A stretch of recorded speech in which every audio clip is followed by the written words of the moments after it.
Hi aspirants, ఈరోజు మనం ఈ వీడియోలో మోస్ట్ ఇంపార్టెంట్ బిట్స్ని అయితే బయాలజీ నుంచి డిస్కస్ చేద్దాం. ఎక్కడ వీడియోని అయితే స్కిప్ చేయకుండా పూర్తిగా వినండి, క్లియర్ ఎక్స్ప్లెనేషన్ ఉంటుంది. లేట్ చేయకుండా వీడియోలోకి అయితే వెళ్దాం. ఎక్స్పాండ్ ఎయిడ్స్ని విస్తరించండి. Acquired immunodeficiency syndrome. AIDS అంటే అక్వైర్డ్ ఇమ్యూనో డెఫిషియన్సీ సిండ్రోమ్.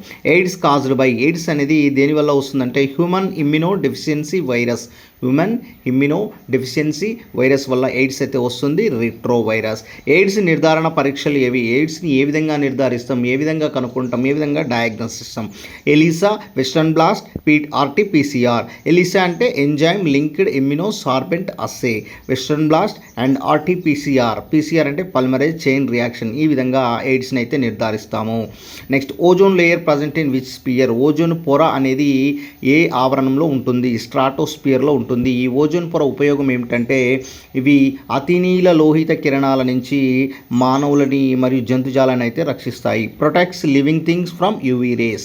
అయితే ఈ ఓజోన్ లేయర్కి నష్టం కలిగించేవి ఏంటి అంటే సిఎఫ్సి అండ్ CCl4. సిఎఫ్సి అంటే chlorofluorocarbons and carbon tetrachlorides. These are generated by refrigerators and micro ovens. వీటి వల్ల ఈ సిఎఫ్సి అండ్ CCl4 అనేవి విడుదలయ్యి మన ఓజోన్ పొరనైతే దెబ్బతీస్తున్నాయి. మానవులలో పిల్లల లింగాన్ని నిర్ణయించేది ఏంటంటే క్రోమోజోమ్స్. ముఖ్యంగా XX క్రోమోజోమ్స్ అయితే ఫీమేల్, XY క్రోమోజోమ్స్ అయితే మేల్ అనడం జరుగుతుంది. బ్యాక్టీరియా వల్ల మానవుల్లో కలిగే వ్యాధులు ఏవి అంటే గనేరియా, టైఫాయిడ్, నిమోనియా, క్షయ మొదలైన వ్యాధులు అయితే బ్యాక్టీరియా వల్ల కలుగుతాయి. గనేరియా అనే వ్యాధి నిస్సేరా గనేరియా వల్ల వస్తుంది. టైఫాయిడ్ అనేది సాల్మోనెల్లా టైఫిమీరియం వల్ల వస్తుంది. నిమోనియా అనేది స్టెప్టోకోకస్ నిమోనియా వల్ల వస్తుంది. క్షయ దీన్ని మనము ట్యూబర్క్యులోసిస్ అనేది మైకోబాక్టీరియం ట్యూబర్క్యులే అనేటటువంటి బ్యాక్టీరియా వల్ల ఈ వ్యాధులు అయితే కలుగుతాయి. మోస్ట్ ఇంపార్టెంట్ అండి, ఇది ఇక్కడ అడగడం జరుగుతుంది. టైఫాయిడ్ అనేది దేని వల్ల కలుగుతుంది అని కింద బ్యాక్టీరియా, వైరస్, ప్రోటోజోవా అని ప్లాటిహెల్మింథస్, నిమాటిహెల్మింథస్ అలా ఇవ్వడం జరుగుతుంది.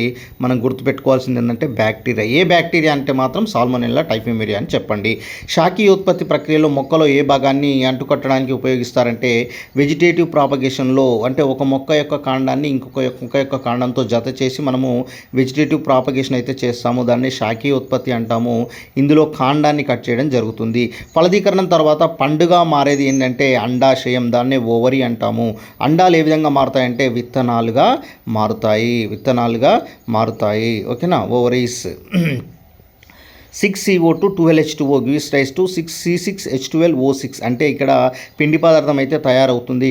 వాతావరణంలోని కార్బన్ డైఆక్సైడ్ మరియు నీటిని వినియోగించుకొని ఇక్కడ పిండి పదార్థం తయారవుతుంది.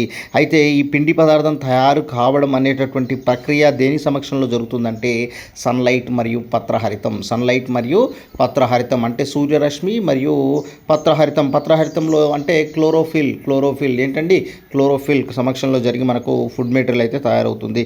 స్కర్వీ అనేది దేని లోపం వల్ల వస్తుందంటే విటమిన్ సి లోపం వల్ల స్కర్వీ వ్యాధి అయితే కలగడం జరుగుతుంది. ఈ వీడియోలో మనం 1 నుంచి 10 ప్రశ్నలు అయితే డిస్కస్ చేద్దాం. రాబోయేటువంటి వీడియోలో మరికొన్ని బిట్స్ డిస్కస్ చేద్దాం. ఇవైతే most important for all competitive exams అండి.